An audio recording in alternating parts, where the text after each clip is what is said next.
Steven is in the building. My dude, what's going on? Yo, first Yeah. off, yo, but first off, let me introduce my man right. You know what I'm saying? Let me introduce my man right. First off, I've known Steven for many years, like a long time, probably like maybe 7, 8 years, maybe, and Yep. stuff like that. And my man has been grinding, pushing a message about disabled gamers, game development need to be more accessible. He's been pushing this narrative for a long time, and his dreams is finally coming true, and I love it. I'm happy to witness it. So without further ado, I want to present to y'all live on Hot 97, Logitech G with your boy HipHopGamer, the one and only Able Gamer CEO, Steve Spohn. What's going on, baby? Talk to me. How you feel, man?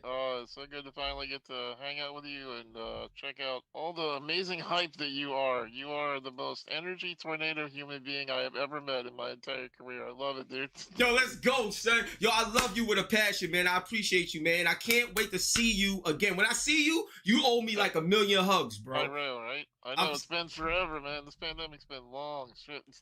Yeah, it's been crazy, bro. So look, man, first things first, man. This has been a journey for you. You know what I'm saying? It's been a whole journey for you. So talk to me about, how did the message start in terms of getting in the ear of the developers and the gaming industry as a whole to make them care about the fact that there's a big group of people out there that's like you that want to play games and enjoy it themselves as well.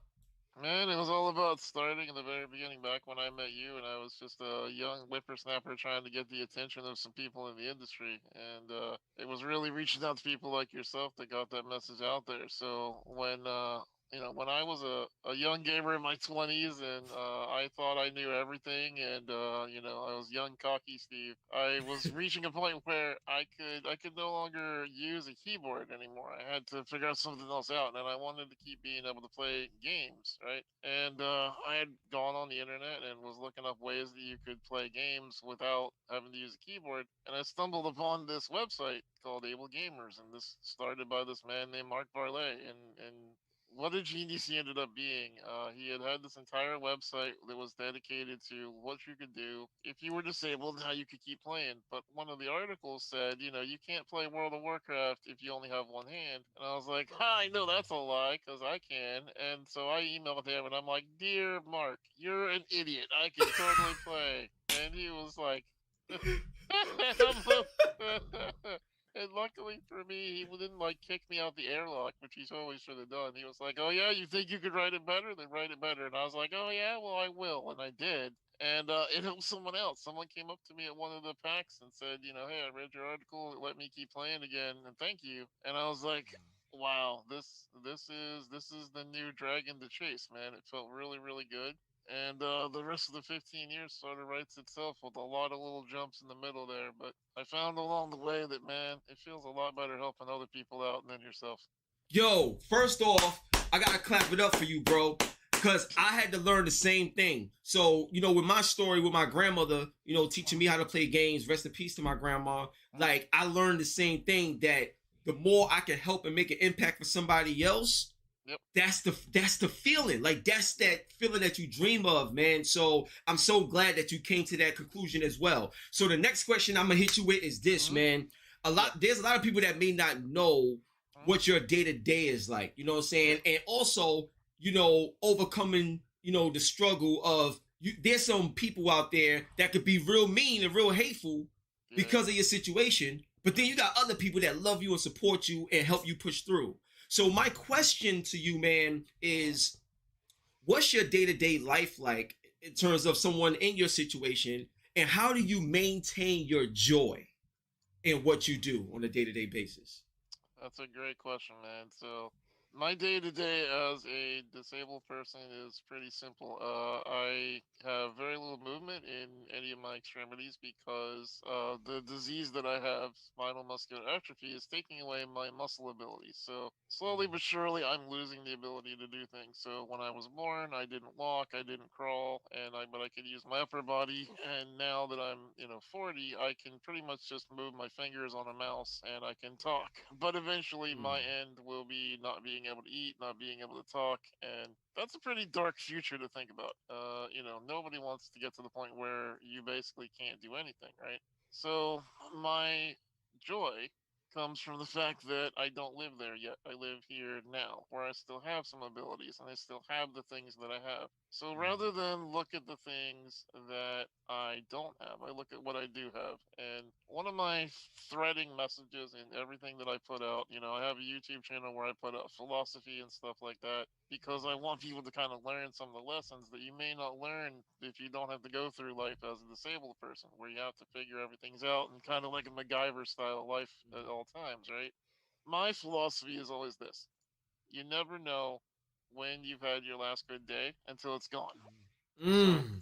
think of every single day that this might be the best it ever gets for you and appreciate that for what it is. Maybe you're wrong. Maybe tomorrow will be just as good as better. But what if it's not? You should enjoy today because you know you got it.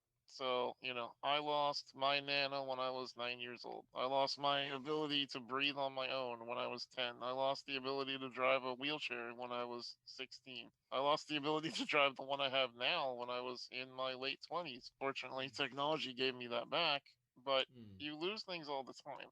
And some people lose their eyesight. They start having to wear glasses. Some people start having to wear their headphones a little tighter, a little bit louder. You lose things as you get older. We just don't really think about it because we don't want to think about it, right? So Right. my life and my guidance and my joy is all about appreciating the here and now and trying to get people to understand there's that invisible clock ticking above your head. Stop ignoring it. Understand it's there and enjoy life while you can. Yo, clap it up again, man. Yo, I love you, man. Yo, Steve, I mean that from the bottom of my soul, my heart, Appreciate man. that, I man. love you, man. I got another question for you, man. I'm gonna Okay. hit you with a heavy hitter right now, All right. son. Let's go. All right. Batter up. So I see you holding that Iron Man right now. You know what I'm saying? Yes. I see you Yep. holding that Iron Man, Yep. right? Yep. Yep. So I gotta ask you, man. Yep. When it comes to the world of Marvel, we've Oh yeah. seen Spider-Man on the PlayStation and stuff. The Marvel's Yep. Avengers game is out Yep. and stuff like that. Like, what do you want to see next, or what are you excited for right now in the world of the Marvel universe? Oh man, that's really hard.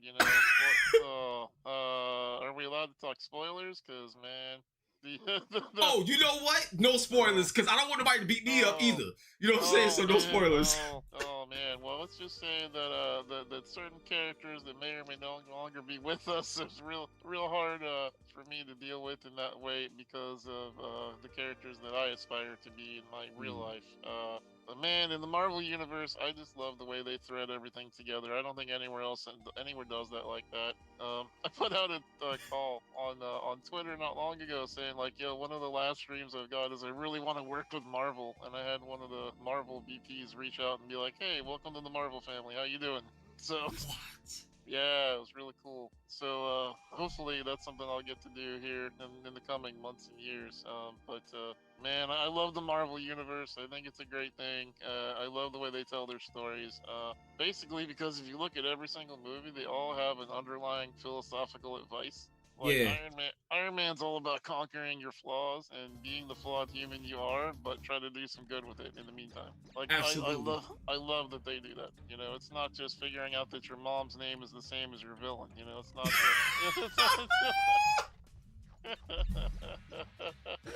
Yo, I can talk to you all day, right? Like, oh man, bro, this is crazy, man. But yo, I got something now. The reason why I asked you that question about Marvel because I wanted to set this up. I wanted to set this up nicely. Setting it up. Okay. So here's what I wanted to set up. Now, the reason why I wanted to bring up the question about Marvel because we talking about superheroes, right? Yep. So one, you're a superhero to a lot of people, including myself, man. You inspired me, bro. And like I said, I know you for a long time. So this right here, it means that much to me to just finally chop it up with you again. That's one. Yeah. But what I really wanted to hit on was this. One of the things that I learned is that in your situation, a lot of times when people do things for people, it's sad. It's a sad reality. But a lot of times people do things for people expecting something in return. Yep. You know what I'm saying? So it's really not genuine that they do something for people. What I really love about you and the way you handle your situation is that you have no idea what you do for us. See, the thing is, we get a chance to help you out, show love to you, and it because of your situation trains people to be able to show love and give without expectation in return because of your situation. So your very existence is very superhero driven because your existence helps to teach people how to love genuinely without nothing in return but just love because that's the right thing to do. And I thank you for championing and owning your greatness, sitting right there in that chair, being amazing. So I just wanted to share that with you real quick, Thank bro. you, man. I appreciate that kind words. I really do. If anything else, man, all I want to do is by the time I'm done, I want people to be inspired to live the best life that they can. And I feel like if I've done that for at least one human being, then I've done my job. Much love, man. So look, we got donations, bro. We got donations to give to you. So I'm not sure. I'm not sure if there's a certain link you want me to do this, or if there's a Cash App, you know what I'm saying, or whatever it is. But I personally want to make a donation to you right now. So my question is, what's the best way to donate to you? Let everybody know that's in the chat as well. What's the best way to donate to you? Yeah, the best way is to go to our website for this, which is tiltify.com. It's long. Tiltify.com, ablegamers charity / spawn together. I'll copy that for you so you can put it in your chat. Yeah. Like, let me put that in the chat right now, bro. Hold on a second. I need to get a short URL for these interviews. There you go. Yo, I cool, bet, got it. So what I'm gonna do is, you sent it to that was my email you sent it to? Twitter. Twitter? All right, cool. I'm gonna go on my Twitter right now. Yep. I just got it. So I'm going to my Twitter right now. Let me get this link. Hold up a second. Why is not letting me get it? Hold up a second. Oh, that's so crazy. Why is not letting me get it? That's so weird. Yo, it's so funny because I just sent you. Oh, I think I know. Oh, okay, I got it. All right, y'all. So first, what I'm gonna do is I'm gonna put this in my chat right now. I'm gonna go to YouTube. And I'm gonna put this in the chat right now on my YouTube so y'all can see it, and then I'm gonna make the donation live right now. You know what I'm saying? So let me put this in the chat. Boom. I just posted it in the chat. Be there. So now I'm going to I'm on the website right now. And just to let y'all know, they already raised $460,000, $460,082.15 to be exact. So we lit out here, and the goal is to get to 1 million. So I'm about to donate to you right now, and I'm gonna donate 200, bro. Oh, dude, that's so awesome! Thank you so much. Nah, no problem, man. Let me put my email in here right now. And stuff, my display name, they need to know HipHopGamer. I don't know who. That's right. If you don't know who HipHopGamer is, I don't know what to tell you. You know what I'm saying? I don't know what to tell you. But an industry icon over here. You know what I'm saying? Let's get it. So I just hit donate. They can't see my PayPal stuff, so don't worry about that. That's good. But I'm sending it. Yeah, but I'm sending it.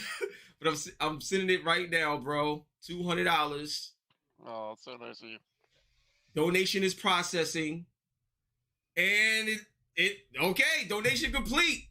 Yeah. We out here. I'm gonna share it on my Twitter. Okay, I just did it. So now we're gonna go back to the website to see if it went through. Let me refresh the site. And let's go, baby. We out here. We out here. We doing it. So look, y'all. I got a couple more questions for you, bro. And then I'm gonna let you go. So okay. So now the next couple of questions is I've been seeing a lot of companies tackle accessibility better. In the gaming industry. So my question to you is what needs to happen to make more accessibility options more of a standard throughout the entire industry? Because between you and the other Steven, shout out about Blind Gamer Steven, that's my other bro. Steve Saylor, that's my bro. Shout out to him as well. What needs to happen? what more of the work needs to be done so that every game, or even better, what can we do to set it up to where the game developers themselves could, let's say it's just one line of code or something, and now everybody has accessibility. Just an easier way to make it happen. What needs to be done, man? Talk to me. Man, I wish that there was an easy way, but the truth is they're not, because there are 46 million gamers with disabilities in America alone, over Wow. 6 million in Canada, and the number just climbs from there the more countries you include. So the problem is that if for everybody who's got SMA just like me, they won't have the same abilities I do, because as you age, we all have the same lives. Maybe you get injured, maybe something depreciates faster than the others. Maybe your disability just doesn't develop the same. And so your challenges aren't necessarily mine, even if we're the same age, the same demographic, and the same disease. It doesn't matter. It could be Wow. completely different. So there is no one shop fits all. And I think that is one of the hard parts about able gamers and our reputation in the industry, right? Everybody knows that we do good because they've seen the gamers out there who can play. You've seen the smiling faces and the happy people that have been helped by us on our YouTube channel, Twitter, etc. You can see all the cool photos we put out. But what you don't see is that 8 hours of consultation go into every single one of those people. It's not just to Mm. come by and you hand off a number 3 special and then you're off gaming. No, it's sitting down. It's being like, yo, hip hop, you have to tell me, like, what are your aspirations? What are your goals? What are your difficulties? What are your challenges? What are you trying to do? And then we figure out, how do we bridge the gap between your abilities and your desires? So for Got you. the industry, what we ended up developing was a wonderful resource that everybody can go to if you're a developer or if you're just curious and you want to look something up. It's accessible.games. Accessible.games is a free website that everybody can go check out that has an entire developer set of patterns where you can see if you're, say, somebody who's developing and you want to be like, man, I want to include people who are one-handed. What would they need? And what would happen if I needed to put this in there? One of my favorite ones to talk about is a simple one, right? It's called undo redo. And it's a design Mm. pattern. Have you ever been in a video game where you had a quest and you got a quest reward Yes. and you took that reward and you're like, oh no, I clicked on the wrong one, and there's nothing you can do, right? Right. Well, for a person with a disability, maybe they were distracted. Maybe it's a mental disability and they weren't sure what they were clicking on. Maybe they got distracted. Maybe ADHD. Who knows what it was? Maybe it's physical. Maybe they had a small tremor at the wrong time and they clicked on Mm. the wrong thing. We tell developers you need to be prepared for that and let people go backwards. We were working with a company who does a game sci-fi based. I won't name the game, but it had over 20,000 hours of grinding to get this one quest done, Wow. and they clicked on the wrong reward, and the company would not allow them to go back. And the thing was, they had multiple sclerosis. So they had a tremor at the wrong time, and they clicked on the wrong thing. And the company was like, "Hey, we had a warning up. You had a chance to not click it. You clicked it." And the person was like, "No, I didn't mean to. My hand just did what it did." And they were like, "Sorry." And so we had to argue with them, like, "Listen, for something like this, if you're disabled, it's not always your fault. Sometimes your hands just do what they want. You can't control You them. can't So in control it. that case, yeah, you need to have ways out." So things like that are what we advocate for. We actually have an entire class set up where people can come in and they can learn how to develop with accessibility in mind over 2 days, 2 8-hour days, like college. Just going in, you get a certificate at the end, and that's how we're making the industry better. There's 113 practitioners out there at places like Blizzard who have these people now who know how to design with Wow. accessibility in mind. It's really great. That's amazing, man. Yo, I've been clapping it up for you this whole time, son. So, yo, I got 2 more questions, bro, and I'm gonna let you Okay, go because I know you have your own sure. event later on today too. I do. So, I want to give a shout out to my man Willie Rosado. Willie Rosado, he's in the chat right now. He's also a blind gamer, and he's been a supporter. I've known him for a long time. So, I was hoping, Steve, if you could just give a shout out to Willie Rosado. Willie Rosado, thank you so much for being a supporter of not only hip hop but able gamers. I appreciate all the people out there who come by and support my friends, especially the ones that are all about positivity and hype, because this world needs more shining lights and less people trying to put out the negative energy. Woo! Yo, I love. So now I got something for you. I'm gonna show you something, bro. So look, check this out. I'm not sure if you're aware or if you've seen this or whatever, But I want to give Yep. a big shout out to my boy Eric Lloyd, and he represent Brinks Bionics. Brinks Bionics. So we was talking about neurotechnology, Yep. right? And making things better where you could map buttons to your muscles and Oh, yeah. everything like that, right? So what I want to show you right now is a prototype that that they working on. And look, boom, check it out, Oh, bro. nice. See this? Just flexing. Yeah, Nice. so this is exclusive. You know what I'm saying? Exclusive. Yeah. And Yeah. and this right here, it's like it protects you from the buttons that's mapped to you, so it doesn't cause any problems or spasms and stuff like that. That's what this is for. But if you playing Call of Duty, I could just do this and shoot. Nice. You know what I'm saying? That's awesome. And the cool thing about it is before we was measuring how fast we could touch a button, but now we can measure our natural human reaction before you push a button. So I'm working very hard to make sure this right here becomes a big deal, is a standard. And what I want to ask you is, how can something like this, like neurotechnology or things of that nature, help you in your situation so that you could, let's say you was able to map certain buttons to your actual muscles, your joints. Like, how would these particular things help you? And we're gonna need you on board, bro, to give. You know what I mean? We're gonna need you on board. But talk to me. Well, you always know how to get a hold of me, man. Whenever you got something cool like that. But I mean, you can see right there how that would be a possibility. If you lift your hand up to the camera right there, just imagine that hip hop doesn't have fingers.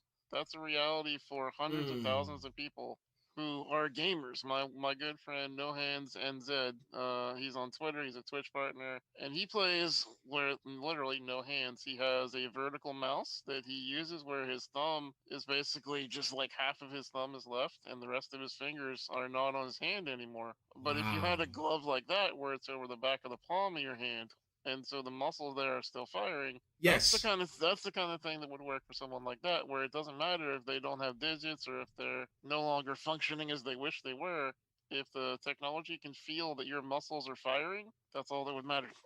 Yo, bro, listen, y'all, look, you know how I get down. When I speak, people listen, and when I like start demanding things, people love me. You have no choice but to love me. You know how I get down. So you have no choice but to love me. So I really wanna make this work. But another thing I want to do is I want to make it cool to support everything you do. And what I mean by that is I don't want it to be a situation where because of your situation, people get brownie points for supporting you because it makes them look good to support you. Like, you know what I'm saying? I don't want it to be just like that. I want it to be where it's cool to support Steve. So it's cool to support Steve because Steve is an amazing dude. Like, before the disabled stuff, before your situation, who you are in your heart, your soul, your spirit, that's what I love. Everything else is just a byproduct of what comes with that. You understand? Appreciate that, man. Appreciate it. So we want to make everything that you do, we want to make it cool to support you because it's the right thing to do. And we're going to continue to do that, man. So look, last question, man. Yeah. Like I said before, you inspire a lot of people. But what I want to ask you this right now, because I think this is very, very important. I think people are forgetting what it means to truly live. Like what it means to truly just wake up in the morning, have fun, and just chill. Like, you know what I'm saying? Like, just really just enjoy what's going on. So what I want to ask you is, what's some of the things or some of the people that, aside from your own personal joy that you have within yourself, but what's some of the people or, some of the things that you lean on right now to help you become better on a day-to-day basis with the mission that you're on to get more people to understand the situation that you're trying to accomplish here?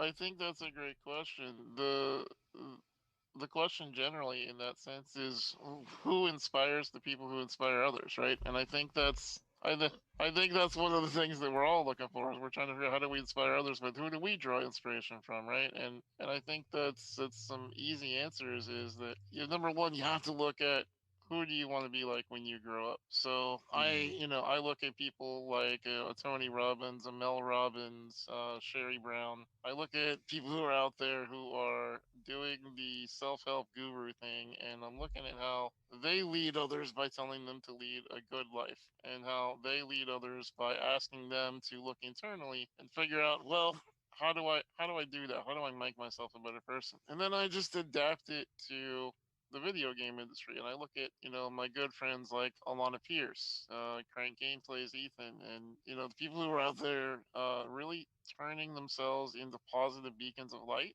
who are using their fame for good. And that's one of the things that I wish all of the people who you and I have had the honor of interacting with would use their platforms for the betterment. Some people they put out some really hateful stuff, and I don't understand getting a platform and using it to broadcast hate. You should always use it to broadcast love, and that's what inspires me.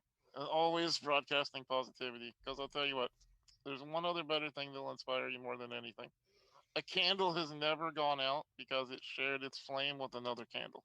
If you feel like you are going to be passed by helping somebody else out, then you've already lost.